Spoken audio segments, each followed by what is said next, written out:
একটা সংসারের সব থেকে যদি কেউ বোকা হয়ে থাকে তাহলে সেটা হলো সেই সংসারের বড় ছেলে।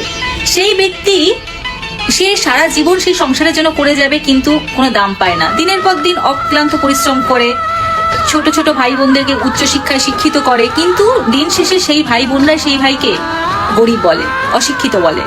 সংসারে বড় ছেলে আর বড় বউ হলো এমন দুজন মানুষ যারা নিজের গায়ে চামড়া কেটে দিলেও কখনো নাম পায় না, যারা সংসারে ঘানি টানতে টানতে একসময় নিজেদের ঘানি টানতেই ভুলে যায়।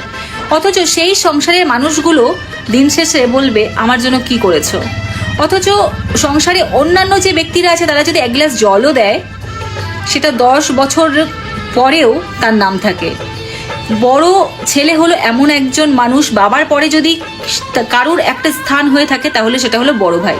তাই কোনো রকম বড় ভাইকে অসম্মান করো না, তারও কষ্ট হয় এরকম কথা শুনতে। একটা কথা সবসময় মনে রেখো, তুমি তার খেয়েছো, সে কিন্তু তোমার খায়নি। একজন